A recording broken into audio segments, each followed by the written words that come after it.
La cuestión del orden de los sentidos internos en la obra de Santo Tomás de Aquino ha cobrado importancia, sobre todo en las últimas décadas, a raíz de la proliferación de numerosos estudios al respecto, en especial de trabajos sobre la facultad cogitativa, potencia que ha recibido desde el siglo pasado hasta nuestros días una atención proporcionalmente mayor que el resto de los sentidos internos que describe Santo Tomás.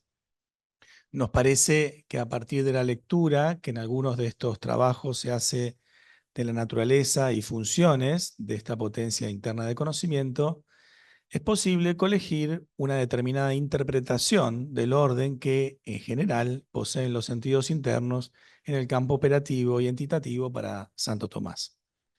Creemos que una eventual ponderación de los alcances de estas interpretaciones, de estos trabajos que estoy mencionando, así como de su grado de fidelidad con respecto a la obra de Tomás de Aquino, no puede soslayar el hecho de que la doctrina tomasiana sobre la estructura del alma sensitiva es, de modo fundamental, inmediatamente heredada de Aristóteles, si bien el Aquinate encuentra en otros autores, sobre todo en los árabes, un conjunto de valiosas observaciones que terminan por consolidar una doctrina que se mantiene vigente hasta nuestros días.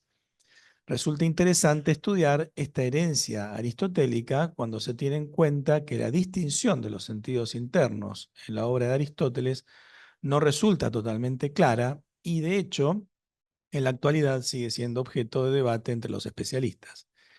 De las palabras de Santo Tomás acerca de la naturaleza del sensorio común y sobre el modo en que las facultades sensoriales derivan unas de otras, sobre todo en sus comentarios a Aristóteles, insistimos, se sigue que resulta infructuoso todo intento por interpretar la doctrina del angélico sin atender a la doctrina presentada en el De Anima por Aristóteles.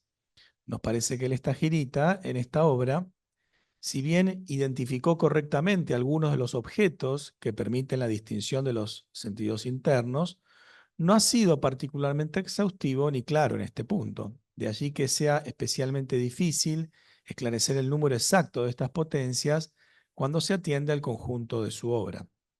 Sobre todo, como han notado varios estudiosos, no queda claro en Aristóteles si las operaciones de la fantasía, la estimación y la memoración deban asignarse al sensorio común como funciones propias de éste, como interpretó por ejemplo Francisco Suárez, o bien entrañan una diversidad de objetos tal que permita distinguir entre diversas potencias de conocimiento.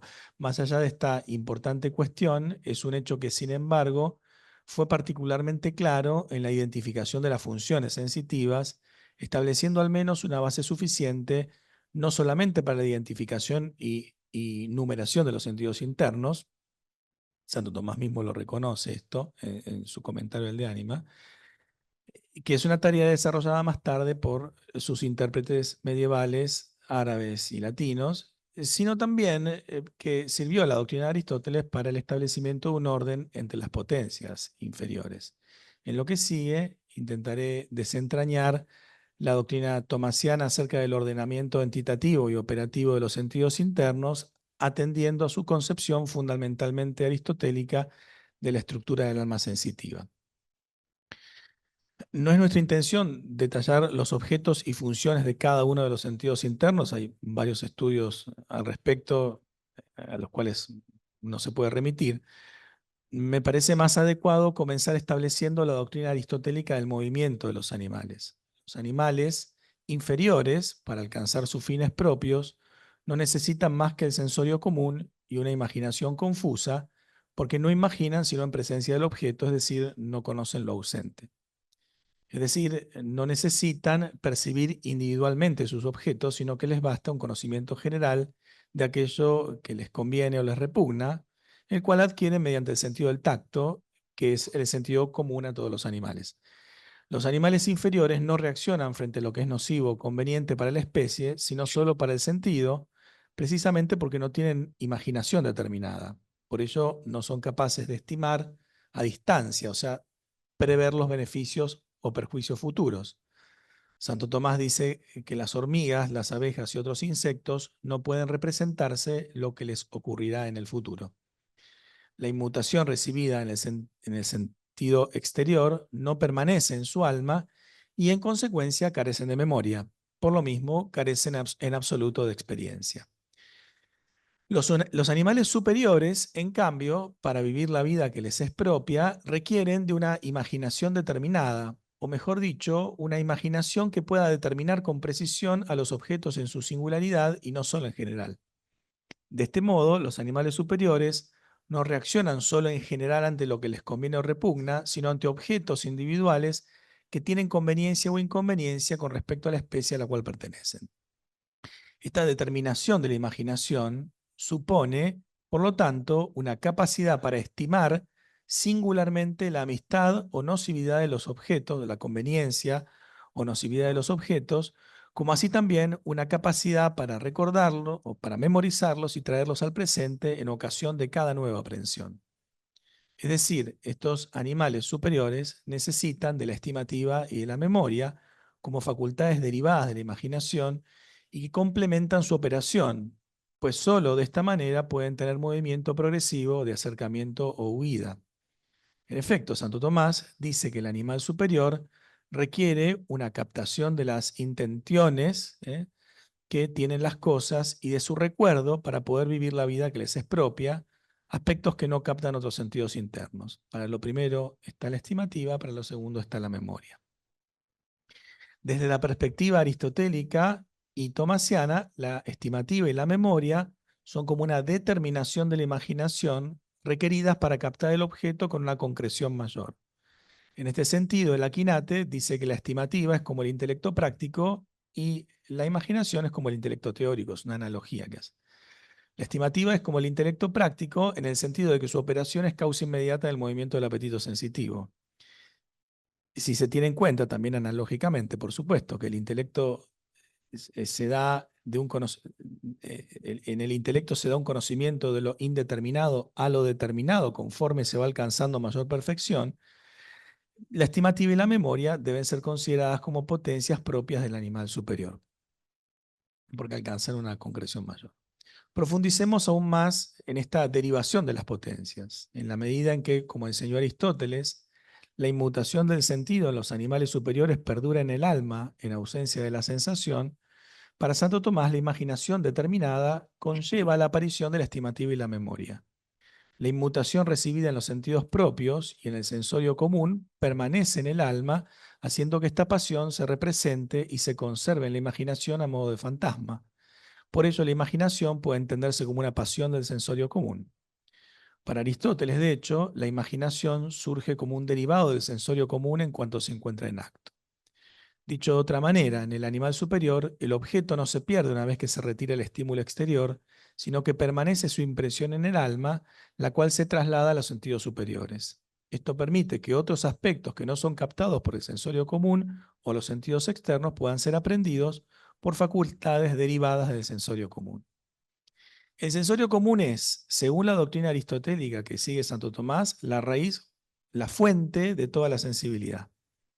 Dice Santo Tomás en el comentario al sentido y lo sensible, cito, sucede que de entre todas las diversas potencias hay una que es como la raíz y el origen de las otras, cuyos actos presuponen el acto de aquella primera potencia, así como la nutritiva es como la raíz de la potencia aumentativa y de la generativa, pues entre ambas se sirven del alimento. De manera semejante, el sensorio común es la raíz de la fantasía y de la memoria, las cuales presuponen el acto del sensorio común. Esa es la cita. El sensorio común, o sea, la conciencia sensible, es la fuente de la sensibilidad y por eso, para Santo Tomás, es como la unidad del viviente sensitivo. Esta unidad tiene su correlato en el plano operativo. En efecto, la percepción unificada del animal es posible porque todas las potencias sensitivas tienen su término y surgen del sensorio común. Y más profundamente aún, en última instancia, esa operación reunitiva, por llamar de alguna manera, del sensorio común, como dice la Quinata, es posible en virtud de la unidad del cognoscente. Explícitamente señala que la aprehensión de la estimativa solo es posible en virtud del sensorio común. Esta es la facultad mediadora por excelencia en el proceso de conocimiento sensible, en la medida en que unifica toda la percepción sensorial, centralizando las operaciones de todos los sentidos, de los externos, en cuanto conoce simultáneamente sus objetos y operaciones, y también de los internos, en cuanto surgen del sensorio común por derivación. La centralidad de la imaginación. En virtud de la continuidad de los seres en la naturaleza, es necesario afirmar que esta estructura de la sensibilidad se encuentra también en el ser humano y por lo tanto inserta en un alma espiritual.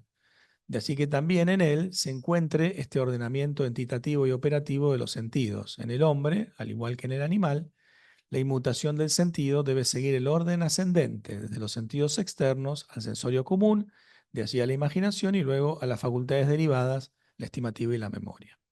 Al igual que en el irracional, los objetos de todos los sentidos, tanto internos como externos, permanecen en alguna medida en el ámbito de la conciencia sensible y nunca la abandonan completamente. Los sentidos superiores no producen especies de conocimiento que quedan fuera de la raíz de la sensibilidad. Ahora bien, es un hecho que en el hombre los actos de los sentidos están ordenados a la razón. Esto significa que los sentidos internos, además de realizar sus operaciones propiamente sensoriales, preparan la materia del conocimiento intelectual, o mejor dicho, por esas mismas operaciones sensoriales, y no por otras distintas, y conociendo los mismos objetos que conocen los sentidos internos del irracional, y no otros distintos, pues en ese caso no se trataría de las mismas facultades, los sentidos internos del hombre sirven al conocimiento intelectual. Santo Tomás enseña que esto es posible por el distinto modo de operar de los sentidos internos en el hombre, en la medida en que poseen una elevación especial por estar radicados en el alma intelectiva. Santo Tomás, sobre todo, resalta la especial perfección que tiene la imaginación, la estimativa y la memoria en el ser humano, que son las tres facultades que, dice Santo Tomás, preparan el fantasma al intelecto. Es un modo de hablar de Averroes. En otras palabras, la sensibilidad humana no elabora un fantasma que sirve únicamente para satisfacer los fines de la vida sensitiva, sino también y principalmente para ser presentado al intelecto que en él capta su objeto. Nos parece especialmente relevante para conocer el orden de los sentidos internos del hombre, identificar la función que cada uno de ellos posee en esta preparación del fantasma. Santo Tomás parece insistir sobre todo en que la preparatio le corresponde en especial a la estimativa humana, llamada cogitativa, y a la memoria. Aun cuando el término imaginación, imaginatio, en la obra de Aquinate suele tener diversos sentidos, a veces indicando la potencia individualmente tomada, otras veces un conjunto de sentidos internos, y lo mismo hay que decir del término fantasma. La tradición tomista ha reconocido en la imaginación aquella potencia singular a la cual le corresponde la formatio y la representatio de los fantasmata, y no a los demás sentidos internos. O sea, la imaginación como potencia individual, la tradición tomista es la que forma el fantasma y se lo representa a la inteligencia. La preparatio, que opera en la cogitativa y la memoria, por su parte, siendo una función estrictamente necesaria para el conocimiento intelectual, como el mismo Santo Tomás lo dice, parece ser secundaria respecto de la que realiza la imaginación. Creemos que esta opinión está suficientemente fundada en el siguiente pasaje de la Suma contra Gentiles, obra en la cual, a causa de la controversia con Averroes, especialmente aparece mencionada la operación de la cogitativa junto a la de los demás sentidos internos en la disposición de la materia para el conocimiento intelectual. Es la única obra en la cual aparece la preparación del fantasma junto a la cogitativa, la memoria y la imaginación. O sea, digamos, ahí está bien claro, o por lo menos me parece bastante bien claro el papel de todos estos sentidos.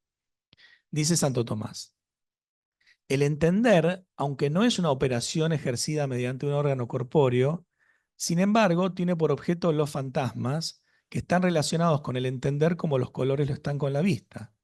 De donde, así como la vista no puede ejercerse sin el color, así tampoco el alma intelectiva puede entender sin fantasmas.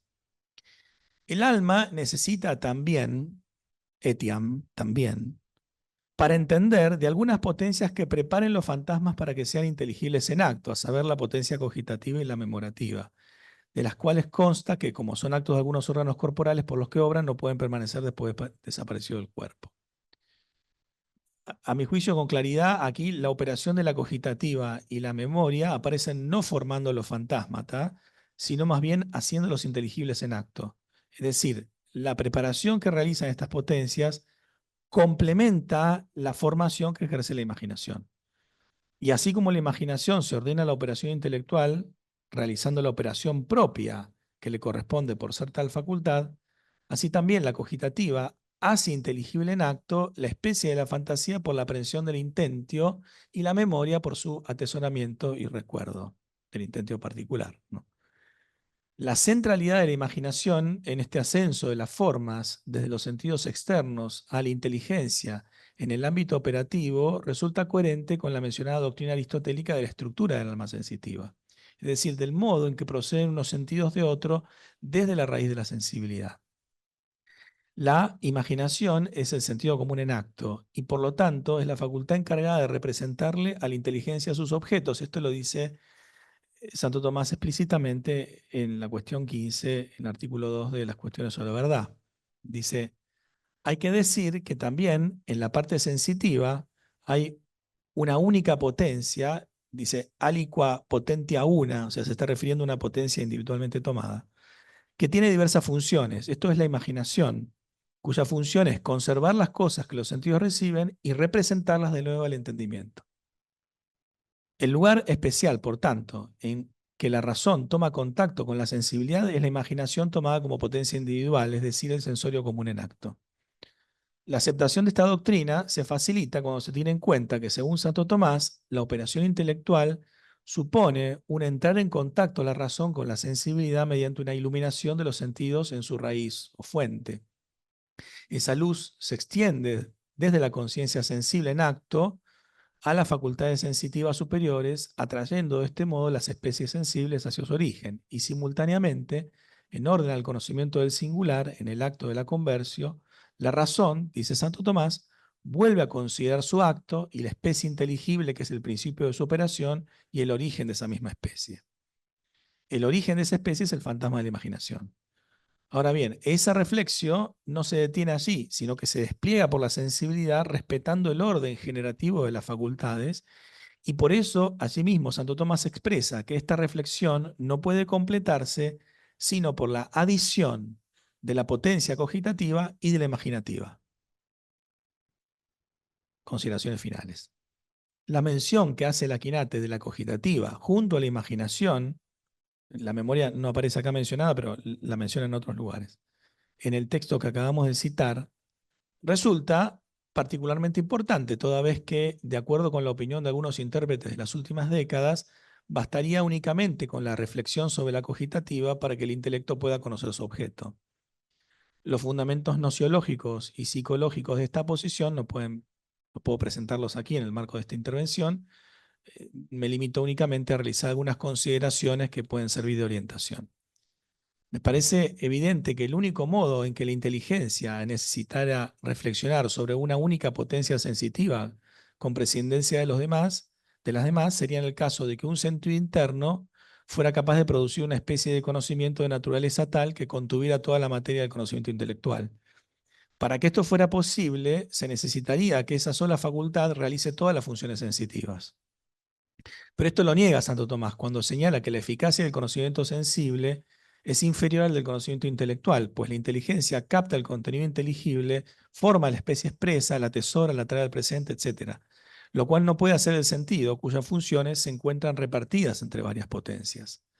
Por otra parte, se necesitaría que esa facultad tuviera como objeto los objetos de los demás sentidos internos, es decir, como que fuera como el punto respecto de la línea, como el sensorio común lo es con respecto a los sentidos propios. Esto lo dicen algunos intérpretes de Santo Tomás hablando de la cogitativa, como que tiene una capacidad de reflexión sobre los otros sentidos internos, ¿no? Pero esto no ocurre entre los sentidos internos, porque los sentidos internos poseen objetos diversos. En ningún lugar de su obra Santo Tomás dice que un sentido interno sea capaz de reconocer el acto y el objeto de otro sentido interno, y por lo tanto que ejerza sobre ellos una especie de reflexión. Por último, acerca de la imposibilidad de que el intentio particular, que es el objeto de la estimativa o cogitativa, sea interpretada como una especie de conocimiento que incluya el contenido de las especies de los demás sentidos, como una especie de especie última de conocimiento. Sobre eso he hablado en un artículo que salió publicado el año pasado en la revista chilena de estudios medievales sobre el objeto, una reconsideración del objeto de la cogitativa, donde me rectifico algunas cosas, estupideces que dije hace 10 años. Eso por escribir artículos cuando era muy joven. Esperamos que estas consideraciones ayuden a estimular la investigación sobre la sensibilidad humana en la obra de Santo Tomás. Muchas gracias.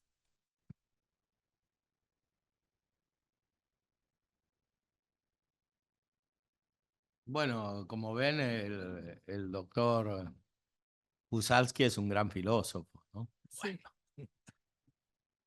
A ver, Gracias, ¿cuáles padre. son Yo las tengo una, siguientes? Sí, perdón por la pregunta porque seguramente es todo lo que expusiste, pero eh, entonces de lo que vos acabas de leer, en el conocimiento intelectual, no en en el práctico, digamos, ¿no? Eh, ¿La cogitativa cumple alguna función o no? Para que, digamos, en esa preparación del fantasma, parece que tiene el lugar privilegiado el sensorio común, ¿no? Está perfecto. ¿Y la cogitativa cumpliría alguna función o no en el conocimiento intelectual? ¿Como preparación o como...? Bueno, hay que decir que sí, porque Santo Tomás dice que la cogitativa y la memoria son necesarias para todo conocimiento, no solo práctico, sino también intelectual. Ahora, eh, esa necesidad que hay de esas potencias, eh, hay que entenderla tomando en cuenta el objeto que tienen esas potencias, que no puede ser distinto que el que tienen en los irracionales, digamos, ¿no? La estimativa, claro, todos los sentidos en el hombre tienen un modo de operar que de alguna manera se desprende de lo práctico. Lo dice Santo Tomás con respecto al oído, ¿no? Que el oído del ser humano es capaz de captar una bella melodía, digamos, no el oído del irracional. Todos los sentidos tienen una especie sí, de orientación a la inteligencia en el ser humano, y por tanto están desprendidos de las necesidades biológicas de la vida sensitiva. Y eso también pasa con la estimativa y la memoria.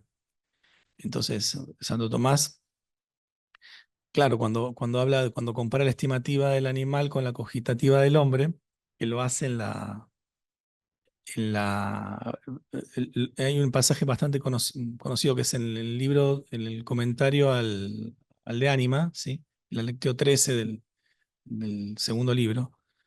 Ahí dice que la estimativa del animal capta la intentio eh, solo con respecto a aquellos objetos que satisfacen la naturaleza sensitiva. En cambio, la cogitativa del hombre dice, em, capta el objeto bajo una naturaleza común, dice, y entonces capta otras intenciones que no son solo estas que se refieren al alimento o la satisfacción del instinto. Ahora, ese pasaje, que ha tenido muchísimas eh, interpretaciones, a mi juicio no se puede interpretar en el sentido de que la estimativa del animal no tenga ya alguna percepción o alguna captación de la naturaleza común, porque todos los sentidos captan alguna naturaleza o están referidos a alguna naturaleza indirectamente, aunque no capten esa naturaleza, porque la vista ve los colores y no ve otra cosa. Entonces, también la estimativa del animal percibe bajo una naturaleza común. O sea, porque algunos dicen, bueno, la cogitativa sí, la estimativa no. Entonces, pareciera como que la cogitativa entonces capta la naturaleza de las cosas y de ahí podrían seguirse algunas. Y la estimativa de la racional no. En realidad, capta lo mismo que la estimativa de un modo más perfecto. O sea, lo que dice ahí es que, digamos, así como la estimativa del animal capta indirectamente algunas naturalezas, porque la oveja huye de todos los lobos, no solo de un lobo, sino de todos los. También lo hace la cogitativa, pero desprendido más de las necesidades biológicas. Entonces capta otras, indirectamente otras naturalezas. Entonces ahí pienso, Martín Echevarría lo trata en un artículo eso. Eh, Pareciera ser que la cogitativa entonces ahí podría tener algún papel en el conocimiento intelectual, incluso teórico, en el sentido de que se requiere como una conexión con la naturaleza ya a nivel sensitivo, digamos, ¿no? O sea, una cierta percepción indirecta de la naturaleza. Pero bueno, esto es una interpretación, porque Santo Tomás tampoco lo dice directamente. Esa es la Bueno, interpretación que yo hago y que... en realidad la solución es más simple, porque sub natura comuni en Santo Tomás no quiere decir bajo una naturaleza universal, como si la cogitativa pudiese percibir algo en conexión con la especies. No, es común, común. La naturaleza común en Santo Tomás quiere decir el conjunto de las cosas materiales. Claro. Entonces, la oveja le tiene miedo al lobo porque de una manera indeterminada, que es propia del instinto, de la estimativa, percibe que eso es peligroso materialmente, no tiene nada que ver con la naturaleza común, en el sentido intelectual del término. Es una expresión que aparece en otros lugares de Santo Tomás. La naturaleza común es el conjunto de la naturaleza física. No quiere decir la esencia. Claro. Es la naturaleza física. Y eso es lo que percibe. La cogitativa, que no puede tener otro objeto que algo particular, una cualidad sensitiva particular. Es imposible que un sentido capte lo universal. Y a propósito de eso, habría que preguntarle al doctor, ¿por qué cree que la interpretación de Fabro tuvo tanto éxito? Bueno, con respecto a la naturaleza común, es llamativo porque Santo Tomás habla en varios lugares de esa, o sea, utiliza esa expresión, pero cuando en los tratados sobre la cogitativa eso no se lo menciona nunca, esos otros lugares. Claro. Solo esa que cité yo. Entonces ahí se siguen, bueno, y creo que sí, la interpretación de Fabra ha tenido bastante éxito. Él tiene dos artículos, ¿no? Él tiene, bueno, el texto más famoso es Percepción y Pensamiento, que es del año 41. Él tiene, en el año 38 tiene dos artículos, uno en inglés y uno en italiano, sobre cuestiones de percepción. En ambos está mencionada la cogitativa y ahí desarrolla una doctrina que después tuvo una interpretación de Santo Tomás que tuvo bastante éxito, ¿no? Ahí, en uno de sus artículos, no me acuerdo si es el que escribe en inglés o el que escribe en italiano, en uno de los dos, él dice que la doctrina de Santo Tomás de la cogitativa es la misma que la de Averroes, excepto por la tesis absurda, dice él, del intelecto único. Pero después lo demás es todo igual. Entonces pone los textos de Averroes y los de Santo Tomás y muestra que Santo Tomás dice lo mismo que Averroes. Claro, Averroes necesitaba una potencia que esté en el hombre que conecte con el intelecto único. Entonces, por eso necesitaba una cogitativa que asuma o sea, todas las especies de conocimiento y la conecte con el intelecto único. Entonces, en el pensamiento de Averroes tenía sentido. Bueno, cuando Santo Tomás discute este tema en la Suma contra Gentiles, en el segundo libro, en el capítulo 73 y 74, él ahí, a mi juicio, hace discute con Averroes no solo por la cuestión del intelecto único, sino por la concepción de la cogitativa como una facultad capaz de asumir digamos, toda la materia del conocimiento y formar una especie como de esquema final, digamos, ¿no? Entonces, no es solamente la cuestión del intelecto único. Entonces, Fabro admite que si sacamos el intelecto único, podemos conservar a la cogitativa como una facultad que elabora un esquema final. Y eso, bueno, es una interpretación que después ha tenido éxito. Después, cuando él escribe Percepción y Pensamiento, en el medio, entre el 38 y el 41, aparece la obra de Rahner, Espíritu del Mundo, que lee Fabro y la cita.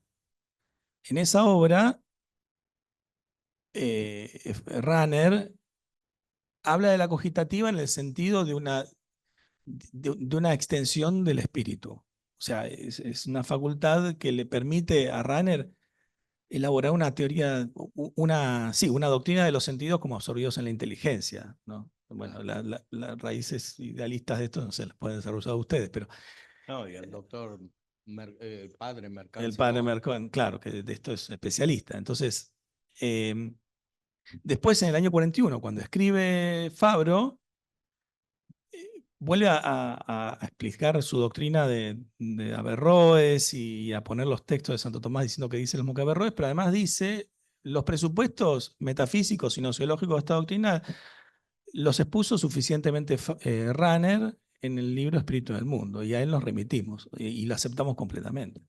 Lo dice directamente Fabro ahí. Después escribe una obra en el año 74, creo que es, que la Volta está, Ahí donde él critica a critica a Rahner. Pero la crítica que hace Rahner ahí, para mí no termina por lo menos de llegar a este tema. O sea, él no vuelve a rever su doctrina de la cogitativa, digamos, ¿no? O sea, No, hegeliana y heideggeriana. O sea, según Hegel sí tiene sentido. En la fenomenología del espíritu no hay diferencia entre el conocimiento sensitivo y el intelectual. sí, sí.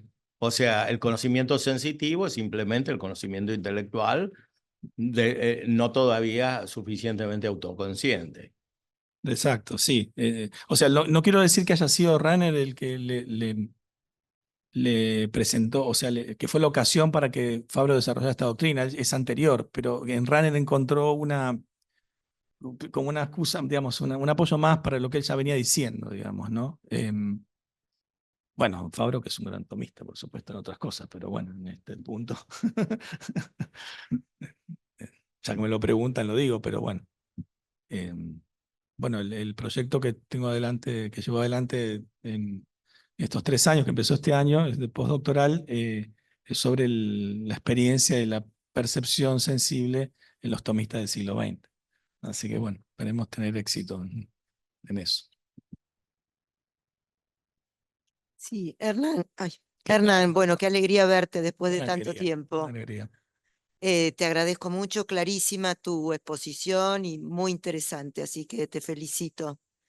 Te quería comentarte ahora, Lila Arquideo hizo su tesis sobre la cogitativa, ¿no? Y se la dirigió Fabro incluso. No sé qué envergadura tiene la tesis, pero sé que fue conflictivo, viste, en su momento la presentación. Bueno, y mi consulta es, me parece fascinante el tema de la cogitativa, ¿no? Por el diálogo con la inteligencia, ¿no? El nutrirse de la inteligencia y eh, la sobredimensión que le da de las posibilidades a esa facultad y de lo que nutre a la inteligencia también la cogitativa. Y mi consulta, aunque supongo que por dónde irás en la respuesta, pero ya que estamos con vida terrena y vida eterna, que me sumo a lo que dice Ignacio, qué lindo escuchar una ponencia de filosofía, qué lindo. En la vida eterna, ¿qué pasa con la cogitativa, Hernán? Bueno, me llevaron al plano sobrenatural, finalmente, no quería, pero bueno, es el título de la Semana Tomista. Bueno, Santo Tomás dice que son potencias que no permanecen en el alma separada, porque son facultades que usan de un órgano, ¿no? Eh, pero bueno, en el alma separada sigue habiendo una vinculación con el cuerpo de todas maneras, y entonces todo aquello que se conoció en esta vida también permanece en el alma separada, así que igual los efectos de las diversas captaciones de la cogitativa quedarán, digamos, pero no permanecen. O sea, es una potencia sensible, digamos, ¿no? Entonces no es una parte de la inteligencia, a pesar de que hay muchas interpretaciones, o hay una interpretación al contrario, digamos, ¿no? Que la que estuve exponiendo recién, pero Santo Tomás lo dice bien claro, la Summa contra Gentiles. Son facultades que no, la memoria, la estimativa, que no permanecen en el alma separada. Hay que recordar que para Santo Tomás, la cogitativa que, que toma de Averroes es la misma estimativa de Avicena. O sea, en eso consiste la originalidad de Santo Tomás, en que hace de esas dos facultades, que eran de dos autores distintos, una única facultad. Nadie lo había pensado eso. Y la estimativa de Avicena es una facultad que capta la conveniencia sensible digamos, en la oveja y el lobo, los famosos. Es la misma cogitativa. Lo que pasa es que la cogitativa dice, funciona, bueno, se llama cogitativa porque hace como una especie de razonamiento, dice, pero que no es un razonamiento. Lo que pasa es que el mundo interno de imágenes e intenciones del ser humano es mucho más más grande, en distintas instancias de conocimiento que no están en el animal, y obviamente la cogitativa tiene más trabajo, digamos, pero en ese sentido, pero no es que haga un razonamiento propiamente dicho, digamos. También el animal razona en algún sentido, dice Aristóteles, no es un razonamiento, participa, porque también, claro, tiene, si el animal adiestrado tiene como un conocimiento en hábito, digamos, que es que es el de la memoria, sobre la cual trabaja el adiestrador, y después cuando tiene que captar, tiene la Si imagen. alguien Claro. le pega al perro. Claro, después entonces actúa de manera diferente de acuerdo a la experiencia, que no es que no tenga experiencia, participa poco de la experiencia del animal, pero tiene una participación de la experiencia. Entonces también hay como una especie de razonamiento, bueno, en el ser humano también a nivel sensitivo, ¿no? Sí, depende de lo que uno entienda por pensar. Sí, a veces me preguntan si hay inteligencia animal. Inteligencia, no, intulegre, no, pero bueno, si uno quiere puede ampliar el concepto de inteligencia. Lo que pasa es que usa el término ratio particulares, pero el término ratio particulares a veces significa cogitativa, a veces significa otras cosas, hay que ver Pero cada ratio texto. particularis en el hombre, ahí sí. Claro, en el hombre, sí, a veces significa varias cosas, ¿no? Depende de cada texto, ¿no? Porque Sí, algunos ven porque que a veces es el conjunto de los claro, sentidos internos, a veces es la cogitativa. claro, depende de cada texto. Que Sí, es sí. un trabajo que yo intenté hacer, que Sí, la cada texto, ¿no? gnoseología de Santo Tomás es muy completa, es muy elaborada, pero la parte de los sentidos sí es la que menos ha desarrollado. Sí.